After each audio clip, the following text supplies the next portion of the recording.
तुमचं आपल्या चॅनलमध्ये.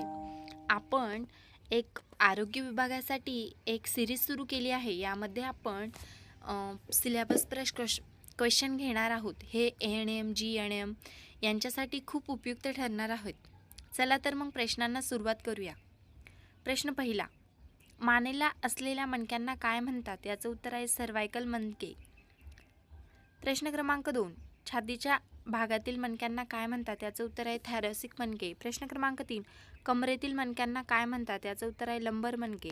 प्रश्न क्रमांक 4, सॅक्रम किती मणक्यांनी बनलेले असते? त्याचं उत्तर आहे 5 जुळलेले मणके. प्रश्न क्रमांक 5, कॉक्सिक्स किती मणक्यांनी बनलेले असते? याचं उत्तर आहे 4 जुळलेले मणके. प्रश्न क्रमांक 6, खांद्याच्या पट्ट्याला काय म्हणतात? याचं उत्तर आहे शोल्डर गर्डल. प्रश्न क्रमांक 7, नितंबाच्या पट्ट्याला काय म्हणतात? याचं उत्तर आहे पेल्विक गर्डल. प्रश्न क्रमांक 8, हाडांची वाढ कोणत्या वयापर्यंत होते? याचं उत्तर आहे साधारण 18 ते 21 वर्षापर्यंत. प्रश्न क्रमांक 9, हाडांना कणखरपणा कोणत्या खनिजामुळे मिळतो? याचं उत्तर आहे कॅल्शियम. प्रश्न क्रमांक 10, हाडाच्या मऊ होण्याच्या आजाराला काय म्हणतात? याचं उत्तर आहे ऑस्टिओमलेशिया.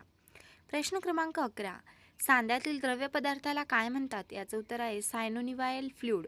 प्रश्न क्रमांक 12, मणक्यांमधील कुशनसारख्या रचनेला काय म्हणतात? याचं उत्तर आहे इंटरव्हर्टिबल डिस्क. प्रश्न क्रमांक 13, कवटीतील मेंदूचे संरक्षण करणारा भाग कोणता? याचं उत्तर आहे क्रॅनियम. प्रश्न क्रमांक 14, हाडे तयार करणाऱ्या पेशींना काय म्हणतात? याचं उत्तर आहे बघ ऑस्टिओब्लास्ट. प्रश्न क्रमांक 15, हाडे नष्ट करणाऱ्या पेशींना काय म्हणतात? ऑस्टिओक्लोटाइड्स. प्रश्न क्रमांक 16, गुडघ्याच्या पुढील बाजूस असलेल्या हाडांना काय म्हणतात? याचं उत्तर आहे पॅटेला. प्रश्न क्रमांक 17, हाडाच्या मनगटातील हाडांना काय म्हणतात? याचं उत्तर आहे कार्पल हाडे. प्रश्न क्रमांक 18, पायाच्या घोट्याजवळील हाडांना काय म्हणतात? याचं उत्तर आहे टार्सल हाडे. प्रश्न क्रमांक 19, फ्रॅक्चरमध्ये हाड त्वचेवर बाहेर दिसल्यास त्याला काय म्हणतात? याचं उत्तर आहे उघडे फ्रॅक्चर.